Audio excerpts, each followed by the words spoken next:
Buenas tardes. Bienvenidos al Museo de Arte Miguel Urrutia, a la conferencia Lo extraordinario de lo cotidiano, a cargo de César Augusto Peña. Esta conferencia se hace como apoyo a la exposición temporal Los Carpinteros, La Cosa Está Candela, que pueden visitar hasta el 29 de enero del 2018 en el segundo y tercer piso del Museo de Arte. A través de la obra de los carpinteros se explora la noción de estética de lo cotidiano y su poder para evocar y transmitir mensajes y significados. Mediante el uso de objetos ordinarios de diferentes periodos y contextos geográficos, la obra de los carpinteros propicia la reflexión sobre la forma en que los valores de una sociedad se ven materializados en objetos de uso cotidiano y en imágenes aparentemente inocuas.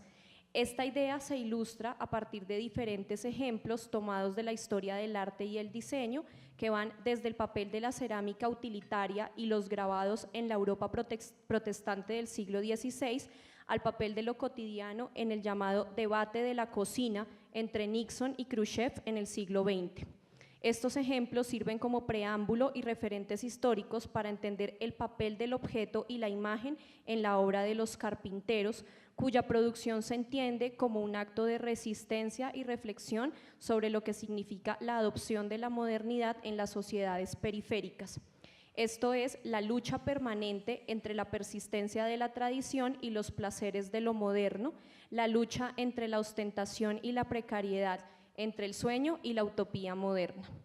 A través del progresivo descubrimiento de lo extraordinario en lo cotidiano, la obra de los carpinteros permite vislumbrar las estrategias de adaptación y resistencia desarrolladas en las sociedades latinoamericanas a través de la creación de narrativas distópicas cargadas de humor y que permiten soñar con otros universos posibles.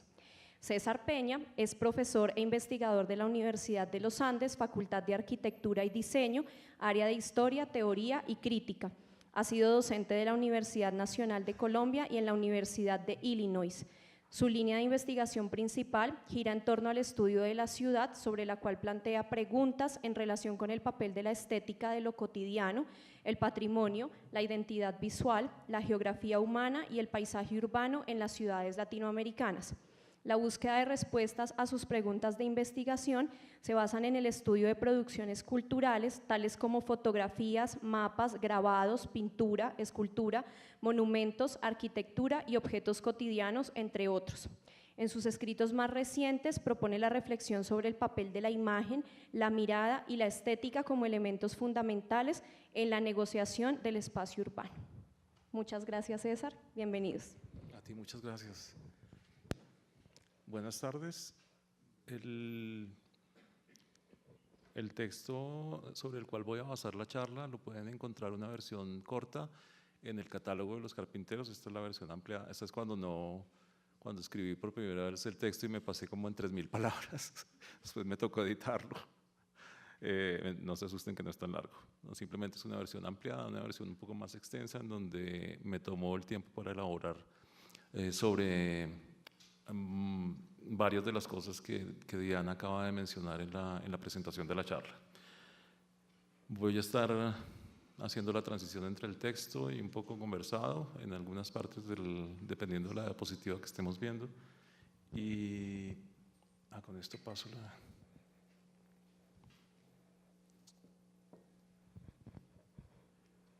Y bueno, voy a empezar. El universo estético que compone la mayor parte de la obra de los carpinteros se puede sintetizar en la noción de lo cotidiano.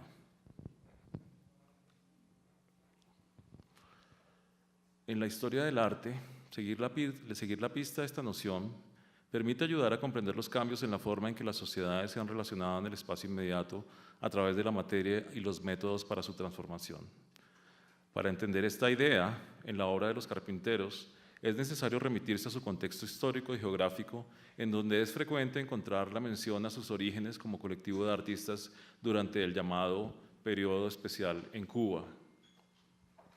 Este periodo significó muchos cambios, tanto para Cuba como para el resto del mundo, los cuales se vieron reflejados en cambios a nivel macro en política y economía, que a su vez se vieron expresados en producciones culturales y en la estética cotidiana de este periodo.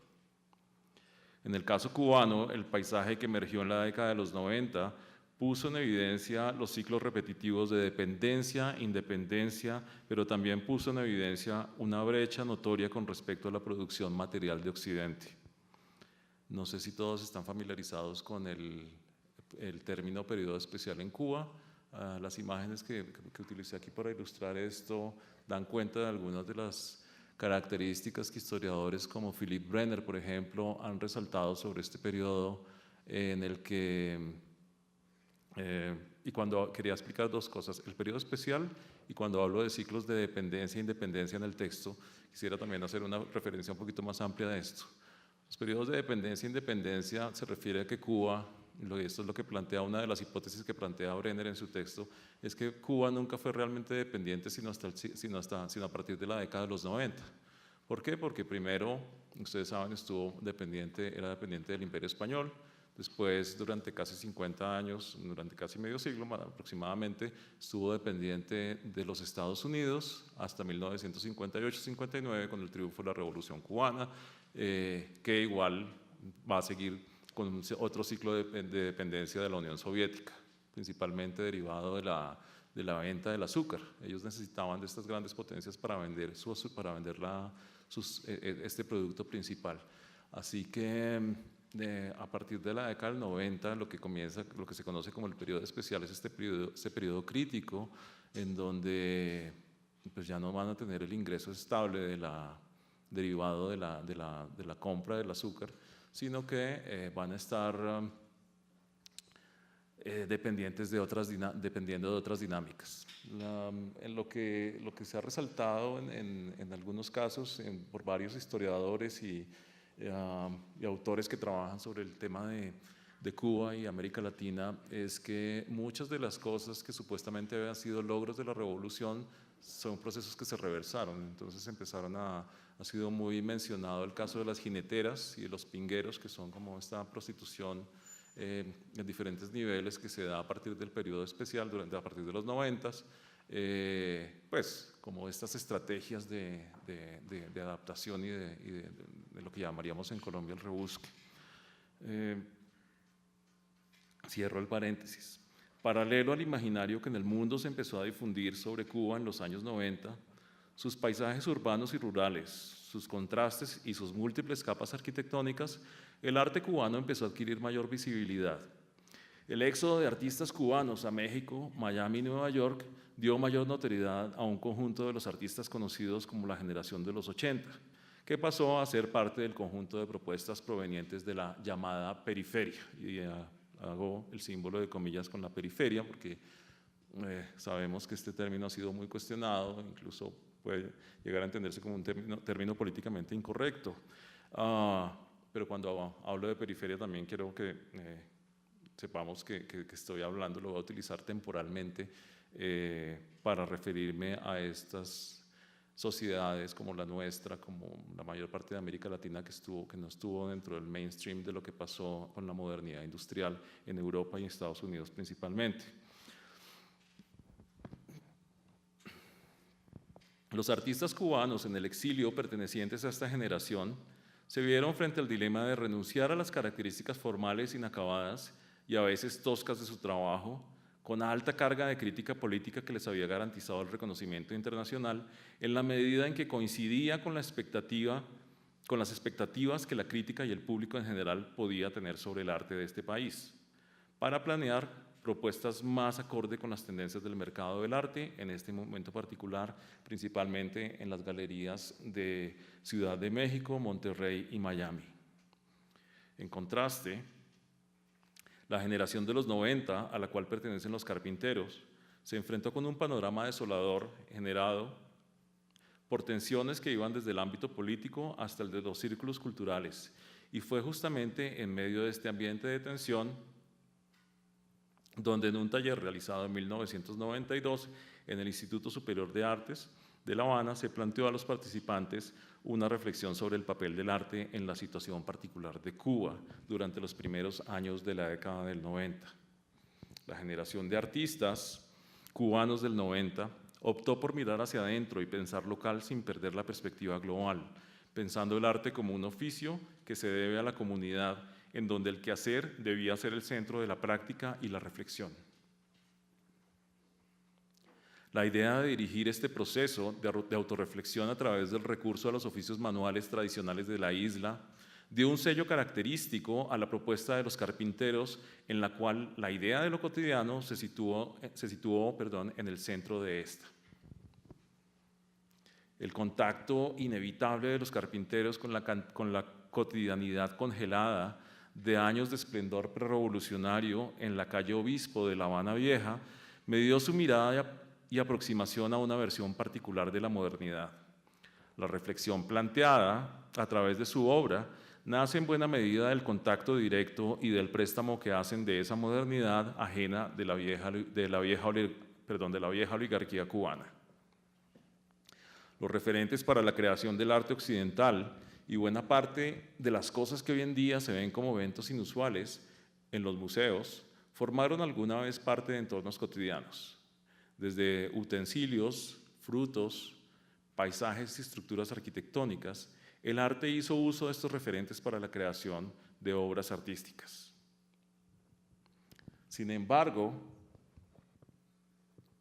a partir del siglo XIX y hasta la segunda mitad del siglo XX, esta cotidianidad se vio relegada como consecuencia de la industrialización, de la popularización de la idea de diseño como el área menor de las artes que se debía encargar de estos temas seculares, para dar paso a la estética modernista centrada en la idea de, abro comillas, las bellas artes.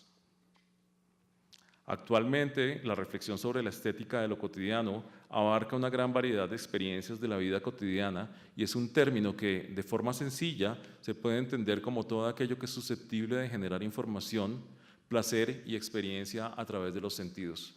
Aquí quiero hacer una pausa también para un paréntesis para hablar sobre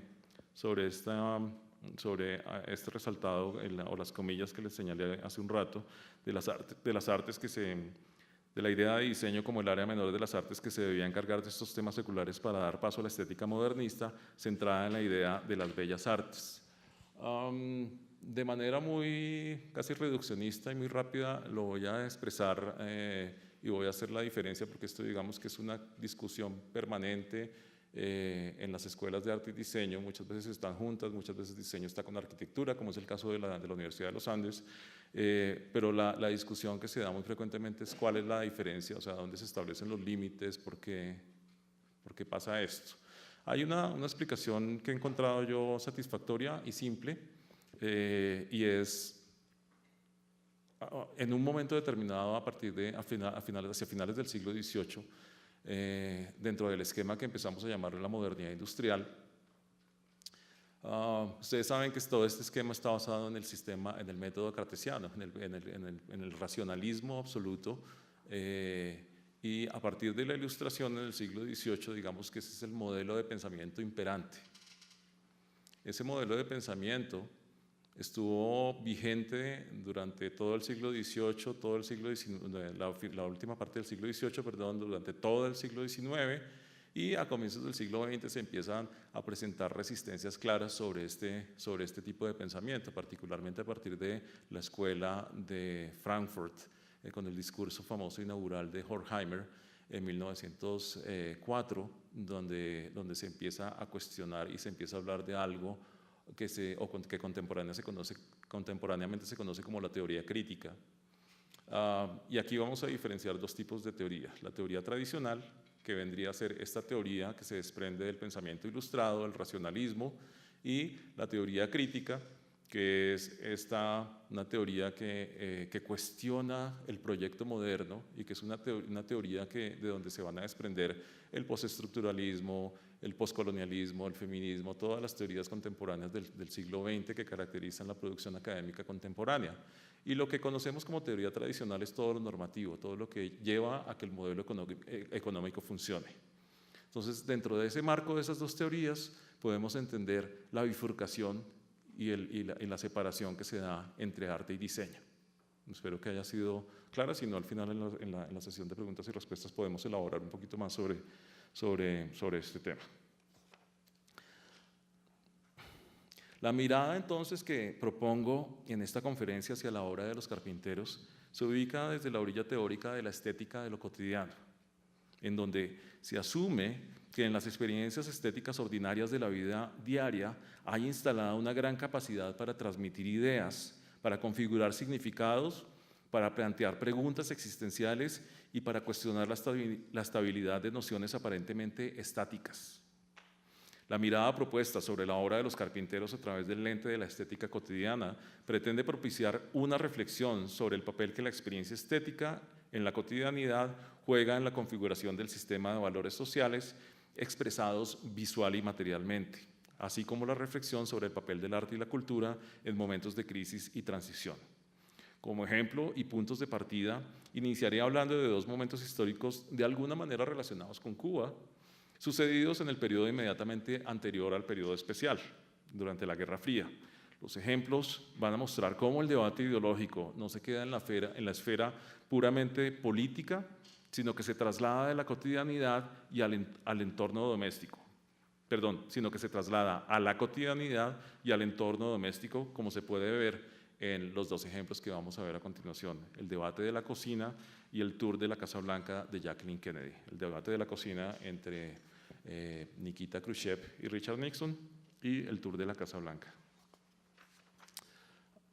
Bien, ahora voy a elaborar un poco sobre la estética de lo cotidiano en relación con la noción de progreso, que tiene mucho que ver con lo que se hablaba hace un rato de teoría crítica y teoría tradicional. A finales de la década de los 50 y comienzos de los 60, la discusión que incrementalmente dominaba tanto las conversaciones cotidianas como las noticias y el imaginario popular estaba relacionada con las crecientes tensiones políticas entre la Unión Soviética y los Estados Unidos. La batalla ideológica se libraba en varios frentes, pero lo que recibía más atención eran los procesos macropolíticos, la carrera nuclear y muy seguramente las bravuconadas de los líderes de una y otra potencia. Si bien lo cotidiano y doméstico no ocupaba los titulares, ciertamente sí llenaba los cada vez más amplios espacios residuales de los periódicos. La publicidad y las secciones especializadas en difundir los ideales de la modernidad ponían en despliegue toda su gramática visual, haciendo énfasis en los placeres prometidos, lo colorido, o a través de lo brillante, lo luminoso, lo casi mágico y lo transformador, muebles, casas, cámaras fotográficas y vestidos, entre muchas otras cosas, se encargaban de modelar la utopía modernista en torno al progreso en el imaginario colectivo. Estas son imágenes que tomó de revistas locales, tanto colombianas como mexicanas, como parte de una investigación que estoy haciendo en el momento, que ilustran estas tensiones ideológicas expresadas en el plano de las producciones culturales, en este caso particular de la publicidad. Era tal la importancia de la dimensión doméstica cotidiana para hacer efectivas las agendas ideológicas de las grandes potencias, que en los años cerca de la Revolución Cubana se hicieron públicas discusiones y manifestaciones al respecto por parte de líderes y personas notables. Uno de los casos más visibles, pero tal vez menos estudiados, es el Kitchen Debate, o el debate de la cocina, sostenido en 1959 entre Nikita Khrushchev, ejerciendo este último como secretario general del Comité Central del Partido Comunista de la Unión Soviética, y Richard Nixon, quien ejercía como vicepresidente de los Estados Unidos, siendo presidente en ese momento Dwight Eisenhower. El debate se llevó a cabo en el marco de la realización de la Exposición Nacional Norteamericana de 1959 y se hizo como contraparte de otra exposición que se había realizado sobre la Unión de Repúblicas Socialistas Soviéticas en Nueva York el mismo año. El objetivo de la exposición era acercar culturalmente a las dos naciones mediante una mirada más cercana a la cotidianidad de ambas sociedades. La diplomacia cultural y la confrontación en el plano de lo simbólico era una estrategia con la que Estados Unidos estaba bien familiarizada desde su experiencia con la Unión Panamericana y las políticas del buen vecino de Franklin Delano Roosevelt en la primera mitad del siglo XX. El gobierno estadounidense estableció la avanzada diplomática cultural como un tipo de intervencionismo más provechoso y efectivo que una intervención armada para el caso de Latinoamérica. En términos generales, el debate consistió en una confrontación amistosa pero incisiva entre los dos políticos, en donde cada uno trataba de resaltar las ventajas de su sistema político-económico, resaltando las bondades que sus diseñadores estaban proyectando para sus respectivos entornos domésticos. Este es uno de los, eso lo pueden buscar en YouTube, si les interesa ampliar un poco más en el tema, está completo el debate de la cocina entre estos dos personajes. Es tremendamente interesante, como toda la discusión ideológica, la confrontación de la Guerra Fría se lleva al plano de cosas puramente domésticas, al plano de la olla, de los materiales con que se fabricaban las casas, de las estufas, y cómo de alguna manera el diseño que se estaba produciendo en ambos escenarios, en ambos países, reflejaba los valores de una y otra sociedad, de uno y otro modelo ideológico.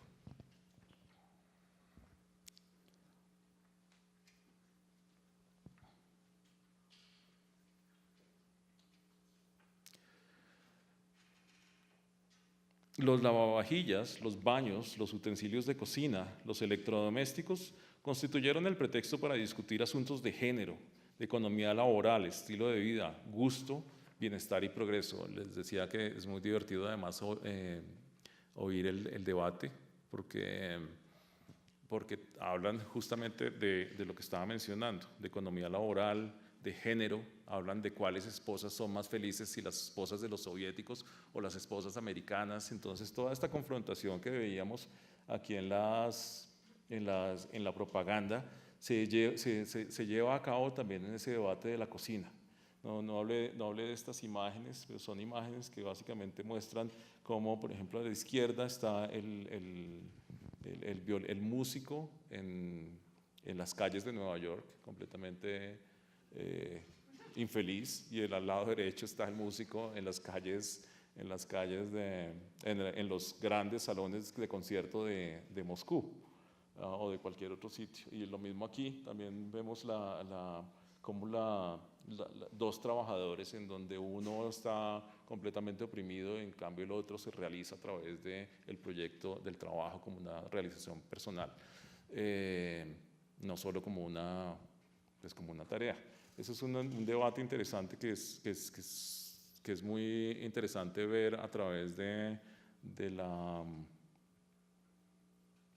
términos de arte y diseño a través del Arts and Crafts, porque William Morris, ustedes saben, o algunos de ustedes sabrán, que estaba muy basado en el pensamiento marxista para su propuesta del movimiento Arts and Crafts.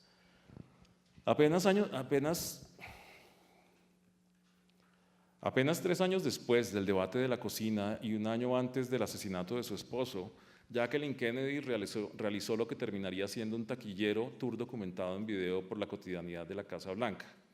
En este documental, Jacqueline Kennedy quiso poner de relieve la importancia simbólica de los objetos del pasado para legitimar el poder del presente, en este caso particular, el de su esposo y su gobierno. Traje un video que no corrió acá sobre la presentación, pero lo vamos a ver acá. Vamos a ver un fragmento, les voy a decir siempre.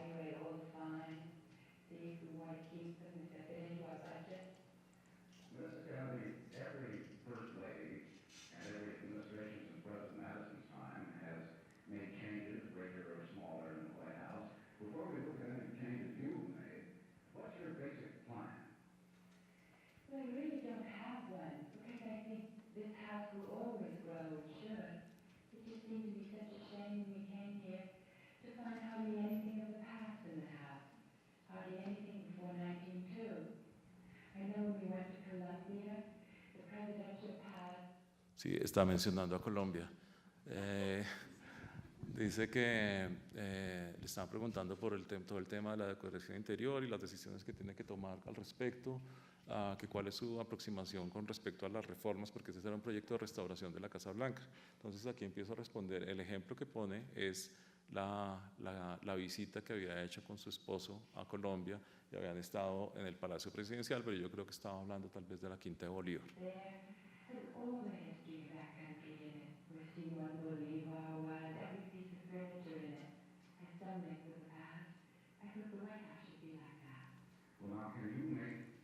Créanlo o no, el modelo para la Casa Blanca de Jackie Kennedy estaba basado en el Palacio Presidencial colombiano, porque decía que le pareció una maravilla que Simón Bolívar tenía, que había cosas de Simón Bolívar en la casa y que tenía un pasado, que había una cosa para que la gente se tuviera como una noción de identidad a partir de esos elementos de patrimonio, fetiche, como quieran llamarlos.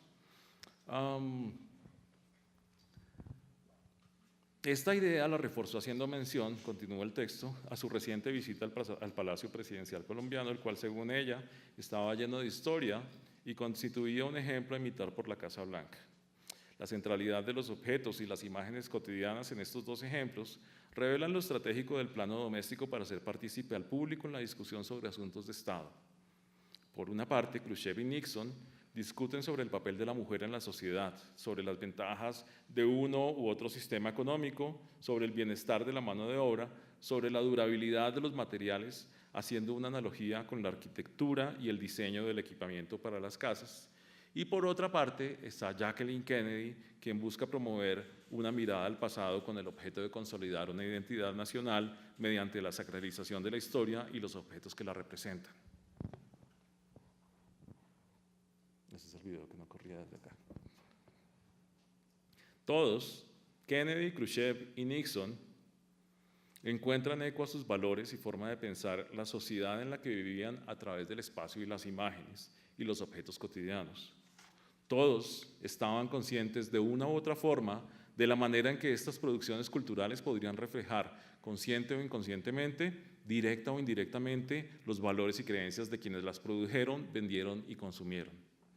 Si bien las imágenes de los museos podían ser muy poderosas, las que veían en la cotidianidad serían las más efectivas debido a su actuar silencioso y repetitivo. Y esta yo creo que es una idea muy poderosa con respecto a esa noción de la estética de la cotidianidad.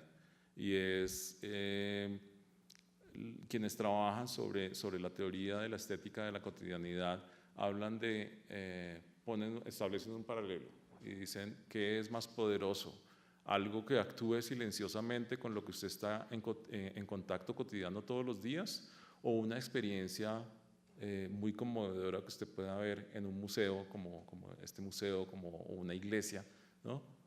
Entonces lo que dicen los teóricos de la estética de la cotidianidad es que este actuar silencioso, repetitivo y cotidiano puede llegar a ser mucho más impactante y tener un efecto mucho más profundo a nivel de transmitir ya sea ideología o valores o lo que sea, que estas experiencias estéticas excepcionales de los museos. Es algo debatible, pero pues les estoy contando la idea como está planteada. Como se anotó anteriormente, la presencia de lo cotidiano en la historia del arte ha sido constante. Sin embargo, la pregunta que se deriva a partir de los dos ejemplos mencionados tiene que ver con su papel e importancia en el siglo XX en relación con el establecimiento y reafirmación de un cierto orden social, y particularmente por el momento en que esto sucede. Una hipótesis para tratar de entender este fenómeno tiene que ver con el carácter instrumental que adquirió la estética de lo cotidiano en la difusión de la idea de progreso durante el siglo XIX, una de las ideas más poderosas que domina también la modernidad durante el siglo XIX es esta idea de progreso que implica un permanente mejoramiento, una idea de ir hacia adelante. Es algo sobre lo cual muchos autores van a expresar también resistencia. La noción de progreso, si bien estoy diciendo que domina el siglo XIX, es una noción que se puede rastrear hasta la antigüedad clásica en las obras de filósofos presocráticos como Genófanes y Protágoras, cuya concepción del progreso se relacionaba con las habilidades y la capacidad de comprensión desarrollados a partir de la acumulación de conocimiento. Hasta mediados del siglo XVIII, la idea estuvo igualmente relacionada con la idea de Dios, pero es justamente la idea de progreso estuvo relacionada con la idea de Dios, que es una asociación extraña, pero aquí va. Pero es justamente durante este siglo en donde la noción de progreso se seculariza y se convierte en el discurso dominante de la modernidad industrial. El progreso, expresado como la capacidad de dominar y transformar la materia, encontró en las exposiciones universales su vitrina más efectiva de difusión. Desde mediados del siglo XIX, las exposiciones se encargaron de difundir los ideales comerciales y las convirtieron en las grandes vitrinas mundiales de la modernidad industrial.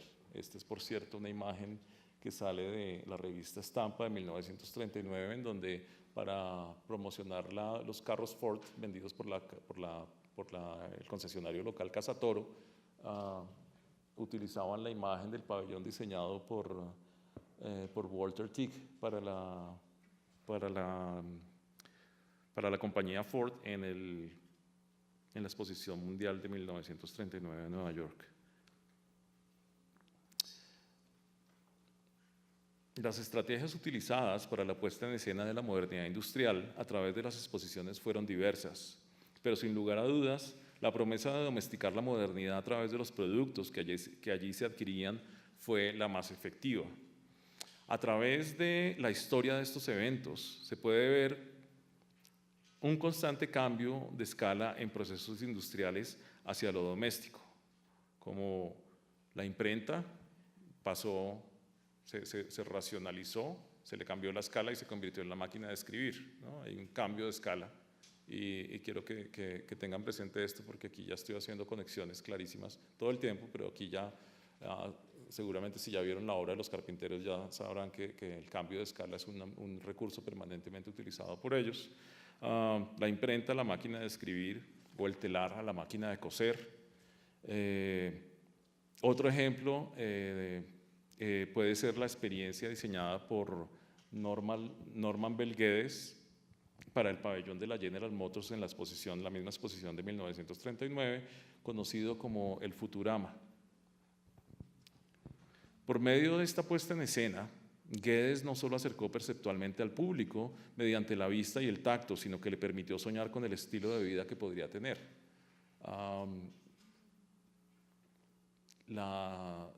Normalmente los pabellones que tenían la función de promocionar productos como automóviles, lo que hacían, y lo que hizo de hecho el otro pabellón que les mostré, que es el que diseñó Walter Teague, lo que hacían era llevar toda la cadena productiva y mostrarle a la gente. No sé si yo recuerdo cuando niño y adolescente iba a las ferias de aquí de Corferias, no sé si todavía se están haciendo, las ferias internacionales.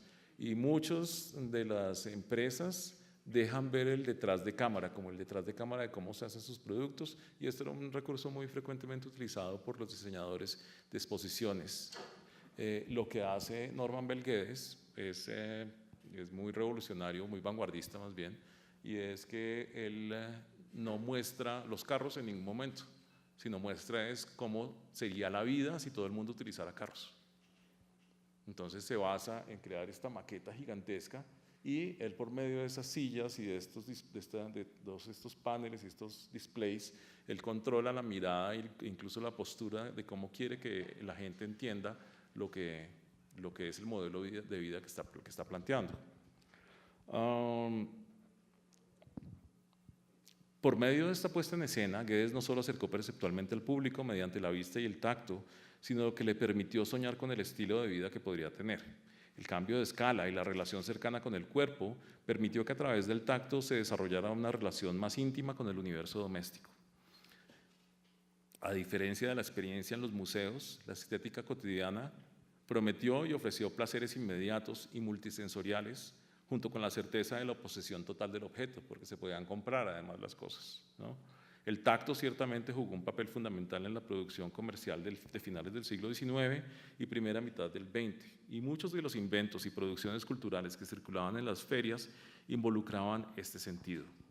A diferencia del arte, el objeto cotidiano, como portador del discurso del progreso industrial, era susceptible de ser tocado, usado, experimentado y poseído. La mercancía es susceptible de generar mayor interacción y mayor deseo en la medida en que implica también un acto de imaginación en el cual quien lo compra puede verse a sí mismo reflejado en ese objeto que está adquiriendo, a través de su cuerpo, a través del contacto directo con él. Estados Unidos, a través de la producción de cultura visual y material, fue particularmente hábil en el desarrollo de una gramática formal que hablaba a los sentidos, movía emociones, implicaba significados y transmitía ideas. El color hizo parte de una revolución de la cual hicieron parte tanto artistas como diseñadores y que a pesar de las experimentaciones en color se daban primero en el arte para después trascender y ser aprovechadas en las prácticas comerciales, durante la modernidad es indudable que los artistas se alimentaron de una vibrante y agresiva paleta de colores ofrecida por el espectáculo del consumismo. El color, el tacto y todo aquello que hablara a los sentidos y la corporalidad de la audiencia era parte del arsenal de artistas, arquitectos y diseñadores que trabajaban en proyectos comerciales. Las casas, los electrodomésticos, el vestuario y el mobiliario se convirtieron en una gran sinécdoque de la modernidad que reiteraba y consolidaba a la misma como la lingua franca visual del siglo XX. Adicionalmente a esto, varios de los diseñadores que trabajaban para las grandes corporaciones tenían una relación cercana con las artes performativas y esta experiencia la aprovecharon para seducir a su público. Hasta el momento he mencionado dos diseñadores, Walter Tick y Norman Belguedes, ambos venían de diseño escenográfico, ambos sabían perfectamente, eran perfectamente conocedores del barroco y de toda la teatralidad y la noción de performance y cómo a través de esto se comunicaban emociones y se comunicaban ideas. Sin mucha diferencia con el arte barroco, el arte comercial de la industrialización hizo de lo cotidiano el elemento central en su retórica visual. Aquí voy a hacer me tomé la licencia de incluir una diapositiva tal cual de una de mis clases para mencionar un ejemplo que está señalado en el abstract, en la sinopsis de la charla, y es la cerámica utilitaria. Este es el autor, esta es la referencia completa, y en la cerámica utilitaria, digamos que esto yo lo estoy mencionando a partir del siglo XIX, pero lo podemos llevar muy atrás en la historia. Podría llevar más atrás, pero decidí tomar un ejemplo del Renacimiento. Estas vasijas que están viendo allí, ustedes saben que hacia finales del siglo X, en el siglo XVI se dio esta confrontación ideológica o religiosa o ideológica religiosa entre la iglesia protestante y el catolicismo, y esa confrontación ideológica, así como lo vimos en el kitchen debate, en el debate de la cocina, también se ve reflejada aquí. La cerámica cumplió muchas funciones, que es lo que identifica este investigador, en la medida en que el arte utilitario o objetos de diseño sirvieron para visualizar valores relacionados con la reforma protestante. Es decir, todas estas imágenes que tenían allí las vasijas, que además cumplían funciones en ritos religiosos, cumplían funciones en diferentes escenarios, tenían también un papel de resistencia ideológica contra el catolicismo, simplemente para plantear otra referencia de otro momento histórico, pero es en esencia la misma idea. Los objetos o las producciones culturales en un momento determinado evidenciando fenómenos sociales. Bien, hablemos ahora de los carpinteros y de la carpintería doméstica. La obra de los carpinteros abarca un espectro amplio de la cotidianidad y se mueve entre lo público y lo privado. La escala de la que parten es muy humana y desde su nombre mismo, los carpinteros parecen querer adoptar una condición modesta en relación con la mano de obra y el trabajo manual que se puede interpretar de diferentes maneras.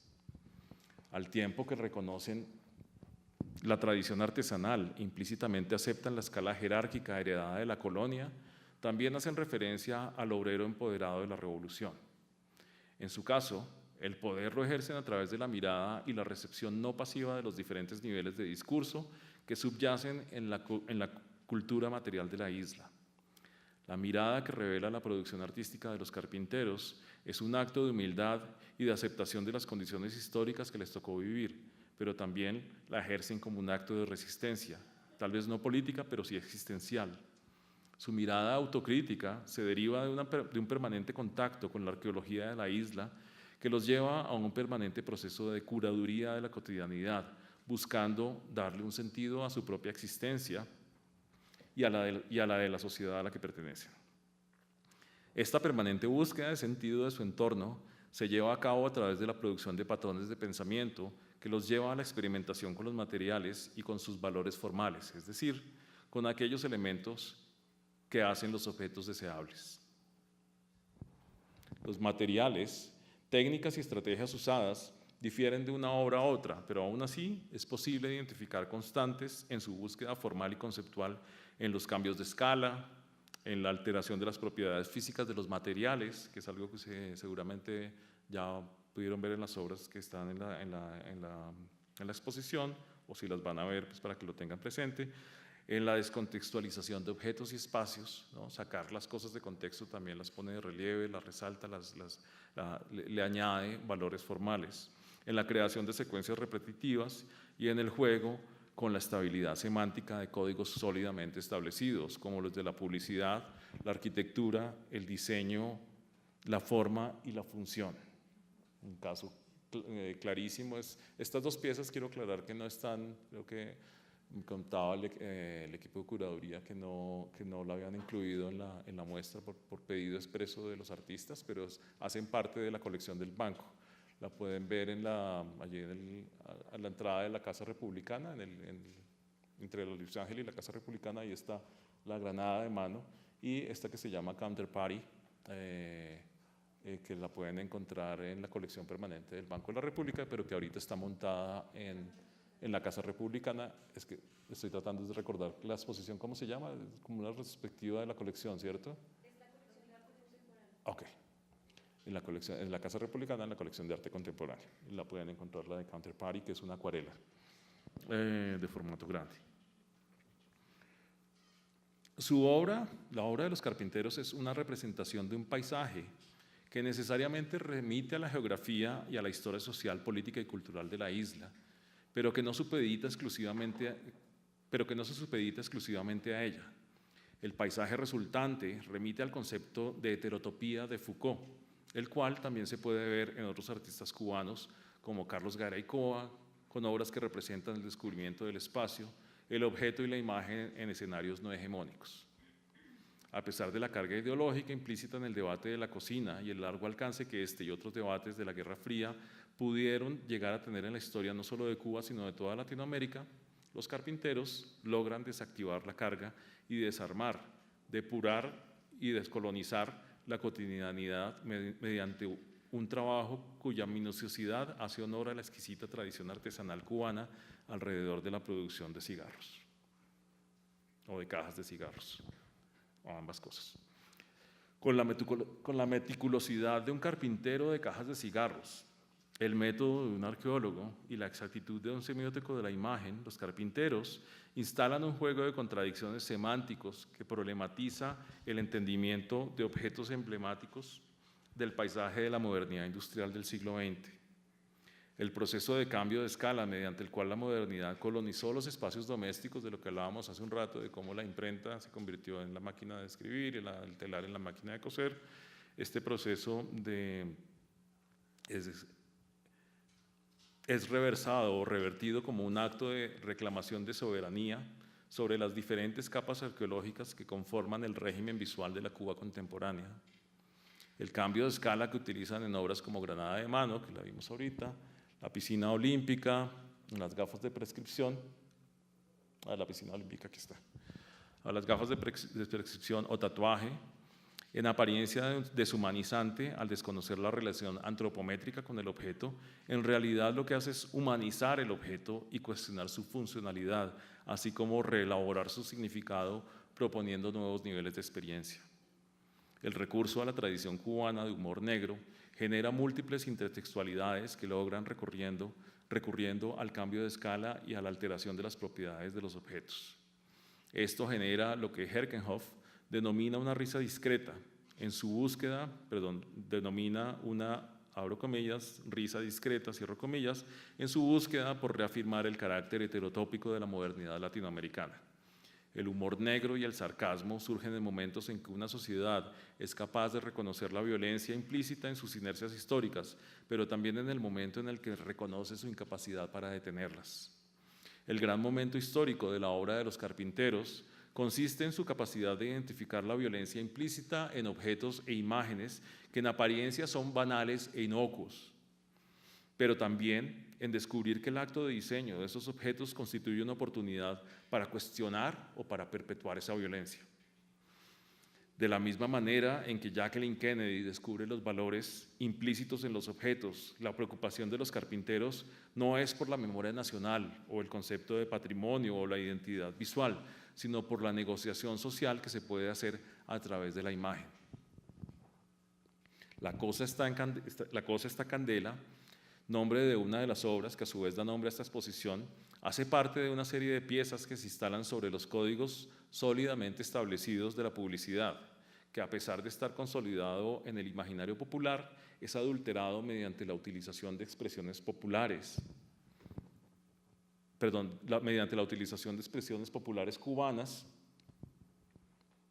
para hacer referencia al estado bueno o malo de las cosas, desde lo más cotidiano hasta procesos macropolíticos. Me estoy refiriendo, discúlpenme que no pensé que había incluido la imagen, y es cuando la busquen en la exposición, no sé si está en la guía de estudio o en el catálogo, ciertamente la pueden encontrar, es estas como especie de vallas que ellos imitan, a eso es a lo que me refiero también con los códigos semánticos claramente establecidos que subvierten los carpinteros, con letreros como la cosa está Candela o la cosa está de pinga, que yo pensaba que esto era, no sé si es de varios países caribeños, la conocía como una expresión venezolana.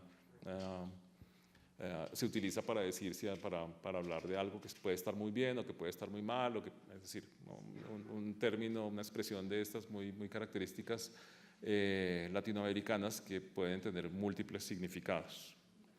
Detrás de la obra de los carpinteros va mimetizado un conflicto de clase que se vale de una estrategia tipo caballo de Troya para seducir la mirada aburguesada de los circuitos artísticos latinoamericanos bajo la idea de un arte noble y aparentemente decorativo que rescata las cualidades formales y los saberes artesanales de los gremios de artesanos, combinado con la literacidad visual del diseño moderno, sin revelar a primera vista su profunda carga conceptual y su crítica a los problemas irresueltos de la Cuba y Latinoamérica contemporáneos.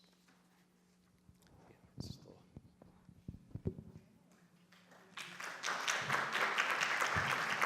Los carpinteros también a mí me generan como una contradicción, y es que, bueno, ellos se quejaban pues no se quejaban, hacían la crítica, por lo menos en el caso de los platos, ¿no? Los platos que tienen el huequito, los bueno, huecos, todo sí. así alineado. Ajá.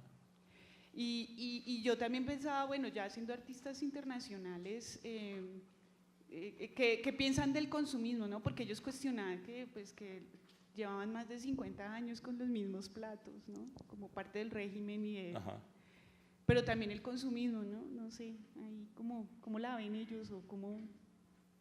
Sí, o sea, lo interesante aquí es que pues planteas eso o sea, que los Estados Unidos eran, o bueno, pues el consumismo, el capitalismo, pero también ya en las condiciones que vivieron en Cuba o que viven actualmente, pues que es lo contrario, ¿no? Entonces, ahí…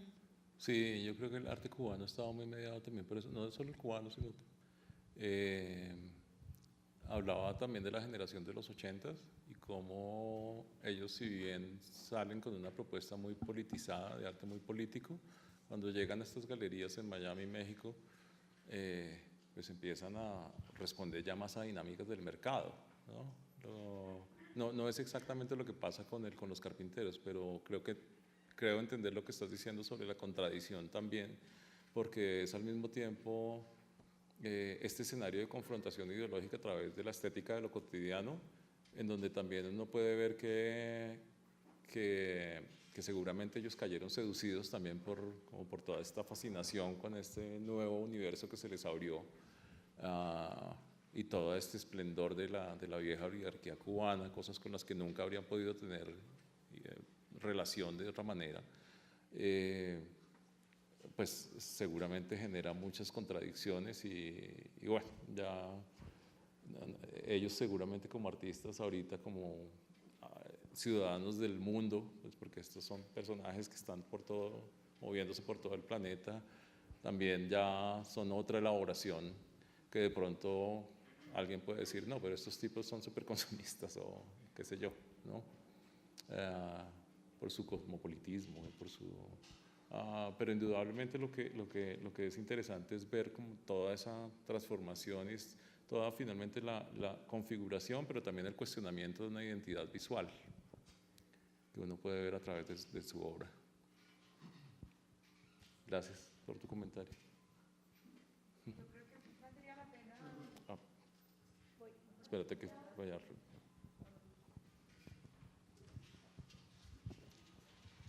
Buenas tardes, profesor César. Hola, buenas tardes.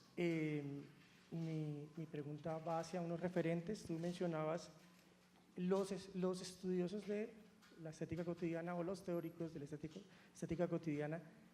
Yo solo he trabajado Katia Mandoki. Me gustaría que de pronto me ampliaras ese horizonte de autores que hablen y trabajen la estética cotidiana. Sí, te puedo recomendar, hay una entrada de la Enciclopedia de Filosofía de Stanford que ocupa solo de ese término, y a la lista vamos a encontrar una gran lista de autores al final del artículo, la Enciclopedia de Stanford de Filosofía. Pero te puedo mencionar rápidamente dos autores que son los que más he referido yo. Uno porque fue mi tutor de tesis doctoral, que es Paul Duncombe. Trabaja muchísimo el tema, está citado de hecho en Enciclopedia de Filosofía, y otro es Thomas Leddy, que es otro que trabaja el tema. Estoy más familiarizado obviamente por lo que yo estudié en Estados Unidos con la literatura norteamericana, pero estoy seguro que sé que hay mucha literatura en otros contextos producida, pero digamos que una de las cosas que dice la entrada de la Enciclopedia de Filosofía que les estoy mencionando hace la declaración que es un tema que ha recibido especial atención en los Estados Unidos, en la academia norteamericana, por varias razones que puedes detallar ahí en el artículo, en la entrada. Hola, César. De pronto sería chévere ampliar lo que anunciaste al principio de esta relación arte-diseño, que pues a mi modo de ver me parece tan interesante y tan pertinente el momento en que estamos. Entonces, la relación de arte en el arte y en el diseño, y sí. Si es que podemos hablar de dos disciplinas ya, entonces sería chévere ver lo que... Sí, es una discusión súper interesante porque en unos momentos específicos, a partir de ciertos momentos en la historia académica del arte y el diseño, se bifurcan, pero también se vuelven a unir, después se vuelven a separar, es decir, en este momento siento que están muy cerca. Si ustedes tienen la oportunidad de ver la producción de cosas que se están haciendo ahorita en diferentes departamentos, van a encontrar mucha cercanía y muchos escenarios en donde se traslapan las cosas. Voy a hacer una explicación que de pronto puede salir un poquito larga, no mucho, pero pues espero no enredarlos con esta vuelta que voy a dar. Uno de un teórico de la percepción y uno de los grandes problemas de la estética en la historia, uno de los grandes problemas en la historia de la estética, en la historia del pensamiento, tiene que ver con la forma en que percibimos las cosas.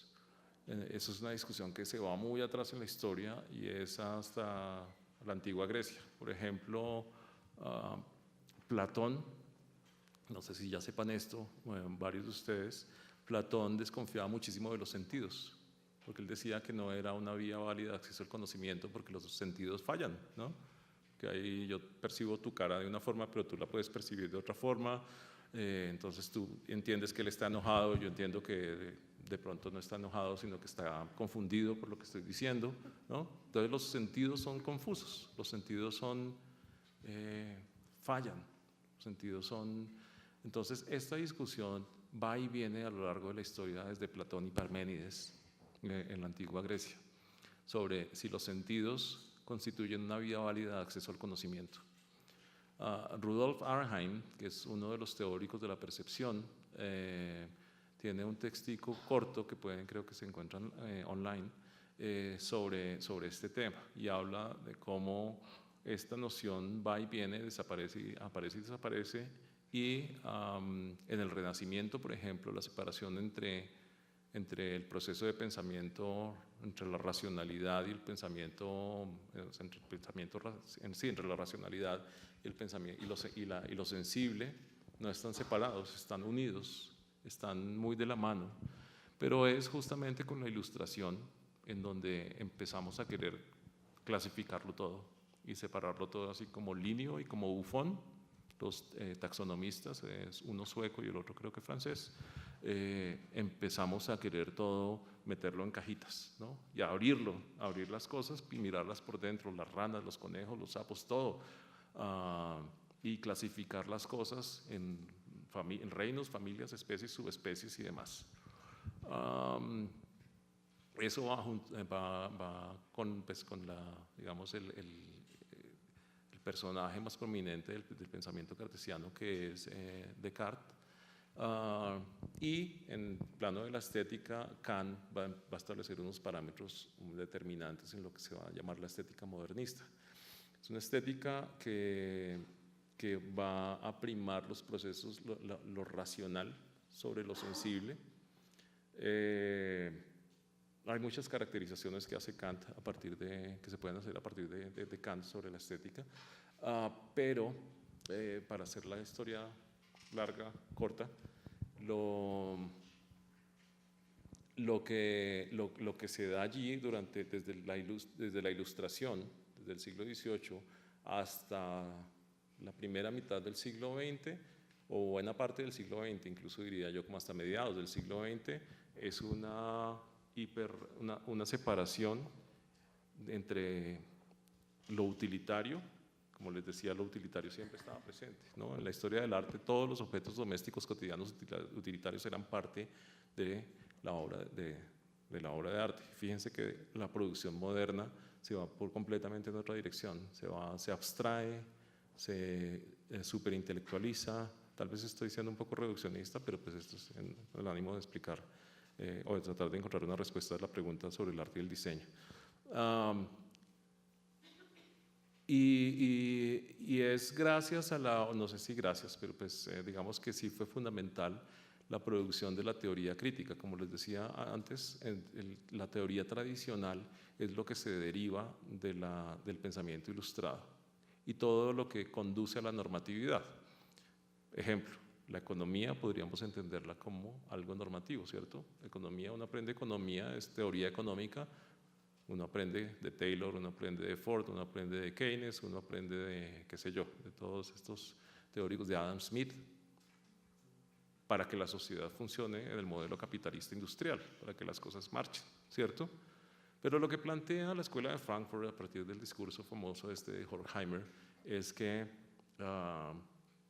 es cuestionar todo el modelo industrial y todo ese modelo hiperracionalista de la Ilustración, que tiene un sentido muy práctico, muy pragmático y funcional, y es hacer que la sociedad capitalista funcione. Y a partir de esto se empiezan a considerar como otras miradas y otras interpretaciones, no solo en arte, sino en muchas otras, en todos los escenarios de la vida. Una teoría famosa, un poquito para ilustrar esto que estoy diciendo, es lo que Krakauer, que es otro de los teóricos de la Escuela de Frankfurt, tiene un ensayo muy famoso sobre, no sé si han oído hablar de unas señoras que se llaman las Tiller Girls, las chicas de Tiller, que son unas bailarinas. Búsquenlas en YouTube, en unos videos que todas levantan la pata así al mismo tiempo, pero son como 50 señoras levantando así al mismo tiempo.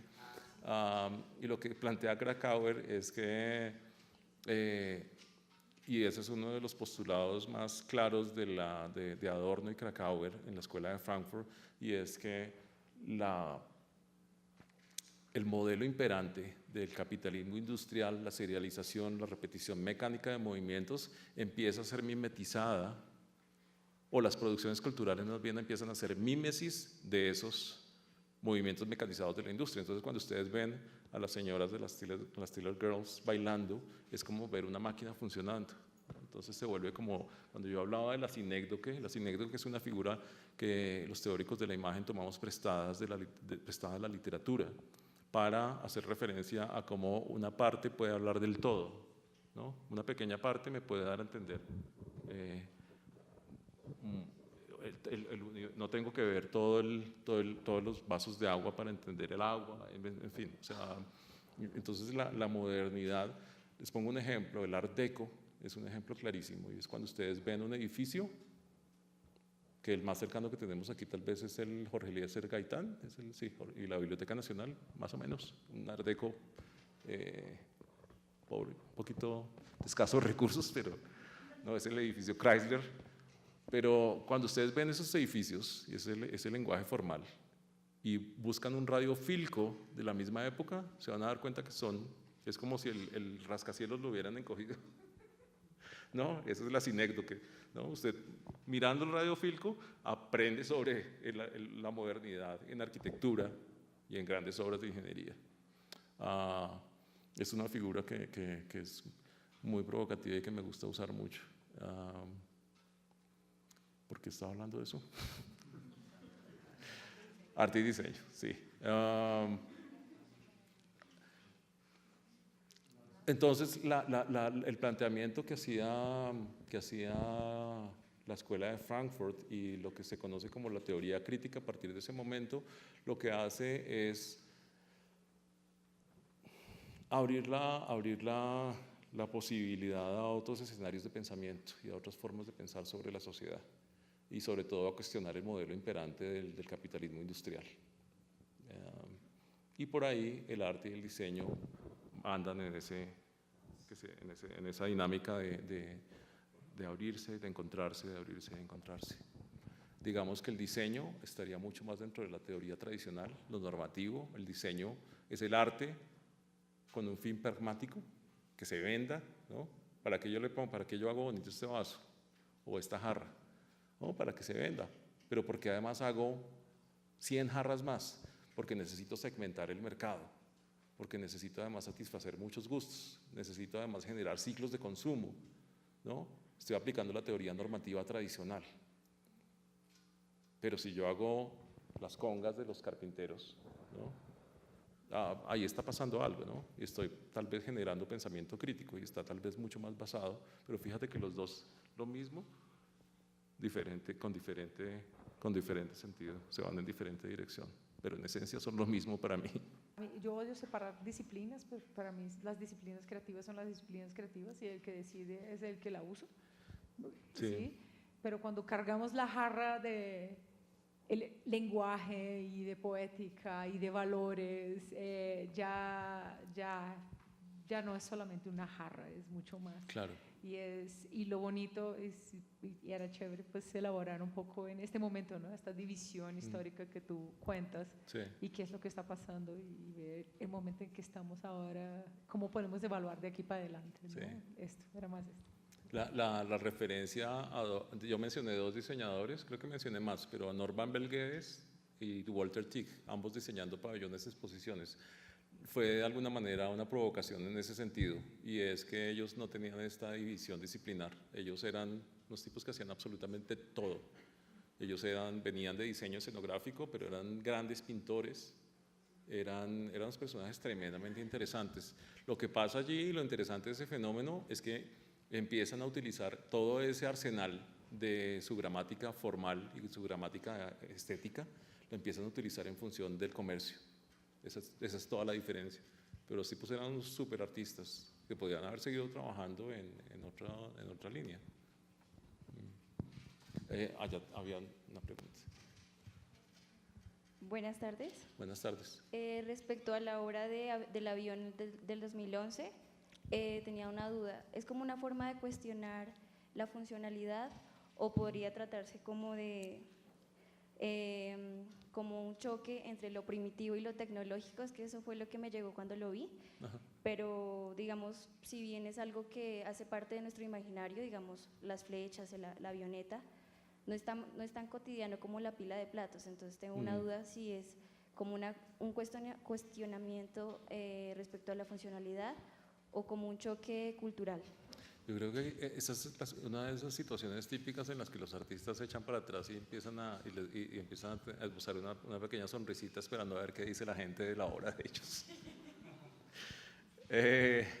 Pero sí, hablabas del encuentro entre lo primitivo y lo tecnológico. Una de las interpretaciones que yo he oído en varios escenarios, y una que me llama la atención, es ese choque entre es como si se armara toda una narrativa, ¿no? Yo me imagino este avión, además cambia de acuerdo al contexto. No sé si se han dado cuenta que esta avioneta es colombiana. Y en otros catálogos son avionetas de otros contextos. Pero es más o menos el mismo tipo de avioneta Piper que usan, pero no la llevan de un país a otro, sino que utilizan varias.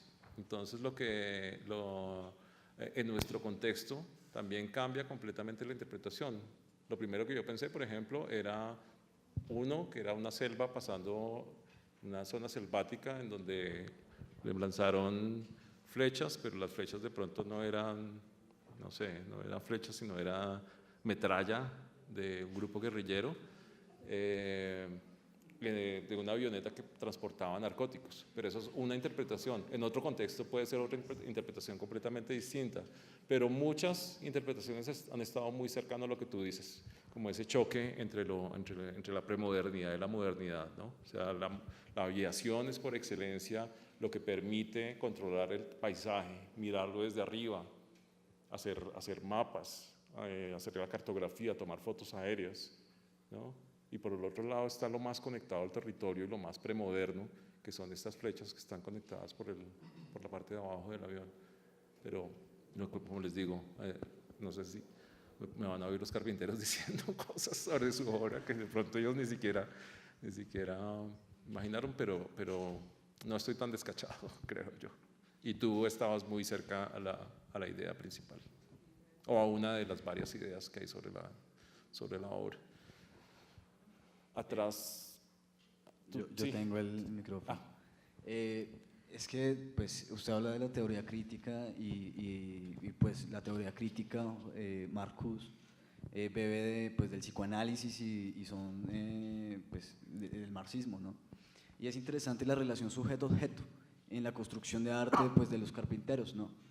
Entonces no sé si podría, digamos, hacer un análisis sobre esas dinámicas pues, que se construyen, digamos. A mí me llamó mucho la atención el tema de los asientos con los trajes. Sí. Sí, no sé si quisiera, digamos… lo puedo intentar, sí. Lo menciono en varias ocasiones y es las estrategias formales que utilizan para tratar ese tema que tú estás mencionando. Uno es el cambio de escala, por ejemplo, en donde se pierde la relación con el cuerpo o se mantiene. Y por ejemplo en las gafas de prescripción, en donde claramente uno se ve proyectado en las mismas gafas, ¿no? Los niños, también mis hijos vinieron a ver las gafas de prescripción y estaban felices porque se podían como enchufar ahí, o la guitarra. Entonces, mediante este juego de cambios de escala, de cambios en las propiedades del material, en el caso de las sillas también es muy sugerente, y más que las sillas, he visto otras obras de ellos que me llaman mucho la atención, y es la serialización de, por ejemplo, la producción de huecos, muy parecido a lo que pasa con los platos. He visto unos trajes que están así alineados, como unos, no sé, 100 trajes alineados que tienen todos un hueco que los atraviesa, ¿no? Y es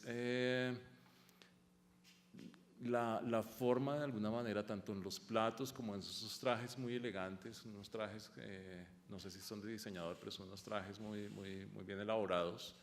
Es como la posibilidad del sujeto de dejar una huella, o sea, en el objeto de producción serial se hace también un gesto serial, pero no para continuar la serialidad del mismo objeto, sino para dejar una huella del individuo en estas piezas intervenidas de esa manera. Una de mis piezas favoritas es que cuando yo escribí el texto del catálogo, confieso que no la entendí porque todas las imágenes, varias las conocía, algunas las vi en la fotografía que me mandó Andrea Pacheco, la curadora, pero esta pues me costaba mucho trabajo la pieza de video. No sé si la vieron ya. Toca verse toda la secuencia, además es muy interesante también el papel que juega el sujeto allí. Es como, ¿cuál es el mito? ¿Es Sísifo? Es el que tiene que subir la roca y la deja rodar, ¿no? Y es este personaje subiendo un objeto que no sabemos qué es. Mi hija decía que era que estaba cargando un cadáver, y entonces lo lleva hasta la cima y llega allá y empieza a tocar las congas. Es una cantidad de cruces, de cruces semánticos, en donde el sujeto en interacción directa con el objeto son los protagonistas, ¿no? Y el problema no es el individuo, el problema no es el objeto, el problema es la relación entre los dos. lo que produce sentido, y es este personaje completamente caribeño, en un paisaje completamente descontextualizado. Fíjense cómo lo saca, lo disloca. Finalmente la modernidad latinoamericana es la historia de la dislocación. Cuando ustedes, si tienen la oportunidad de leer artículos de la primera mitad del siglo XX, o yo he estado leyendo las actas de la Sociedad de Mejoras y Ornato, lo que uno ve es dislocación todo el tiempo, ¿no? Los pobres que afean la Plaza de Bolívar, o que afean el costado norte de la catedral, porque por ahí llegaban a pedir limosnas. Entonces, esa es la modernidad latinoamericana, ese choque, ¿no? El ser dislocado, el campesino, la persona con un pasado rural muy reciente, que llega a discordar con esa modernidad y a problematizar la modernidad, que es lo que veo también como resultado de la interacción entre objeto y sujeto en la obra no recuerdo ahorita el nombre, del video en el que el hombre sube las congas hasta la cima de este cerro nevado y las toca. No sé si respondí tu pregunta más o menos. Hola. Hola. Me gustaría pedirte que ahondaras como en la relación entre la cotidianidad y lo político, no necesariamente en el sentido como de partidos políticos, sino como de formas de vida que se superponen, bueno, que se organizan por encima de otras, unas por encima de otras, un poco para contrarrestar la idea de que en lo cotidiano es como mundano o banal y no hay nada, o sea, no se puede decir nada, o no tiene una importancia, o no sé, no es importante, o no podemos hablar de eso. Y dos, pedirte como que nos dieras un ejemplo en relación, bueno, con relación a esa pareja, lo cotidiano y lo político, pues aquí y ahora. O sea, ejemplos no necesariamente traídos de la exposición, sino, no sé, de lo que nos está rodeando en este mismo momento, y cómo pues eso también hace parte de la cotidianidad y también nos plantea como debates políticos. Sí, gracias por tu pregunta, porque me permite hablar de algo en lo que estoy muy metido y en lo que creo firmemente. No hay nada más político que la estética, y la estética de lo cotidiano, o sea, lo que de pronto puede llegar a ser más banal, puede estar cargado profundamente de significado, bien sea político, ideológico o existencial, pero digamos que en esas negociaciones que a diario hacemos a través de la forma en que incluso nosotros mismos nos vemos, estamos haciendo negociaciones sociales permanentemente basadas en la estética. Les puedo poner un ejemplo más concreto y más dramático, y es todas las decisiones que ustedes pueden llegar a tomar en su vida cotidiana a partir de instantes, o sea, cosas que le pondría los pelos de punta a Platón, ¿no? Porque están basadas en un juicio estético que ni siquiera lo pensamos, ni siquiera lo reflexionamos. ¿Con quién hablo? ¿Con quién no hablo? ¿A qué bus me subo? ¿O a qué bus no me subo? ¿Qué camino cojo? ¿Paso por esta plaza o no la paso? ¿Dónde quiero que estudien mis hijos? Es decir, una cantidad de negociaciones que tienen su soporte básicamente en manifestaciones estéticas de lo cotidiano, cosas que normalmente no nos detenemos a pensar. La televisión creo que está llena de ejemplos también de cómo esto está sucediendo en muchos niveles. Se promueven ideales de cuerpo, por ejemplo, ideales de feminidad, ideales de masculinidad, es decir, hay una gran cantidad de cosas, y todo se hace a través de manifestaciones plásticas o estéticas, como quieran llamarlas. Así que en buena medida mi propuesta es un llamado para prestarle mucho más atención a estos procesos en apariencia banales, pero que están tremendamente, o sea, que pueden llegar a tener un impacto muy profundo en modelar el pensamiento de toda una sociedad.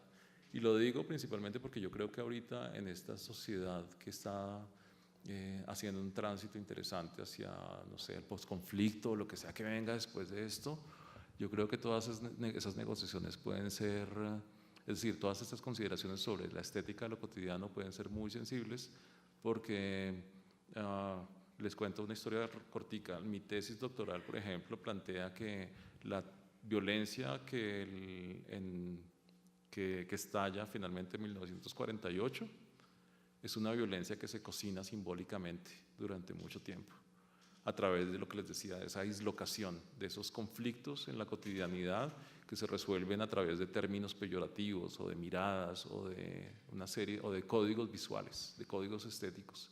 Todo el tiempo estamos haciendo negociaciones, todo el tiempo estamos, usted va allá, usted va acá, usted viene para acá, usted vaya para allá, ¿no?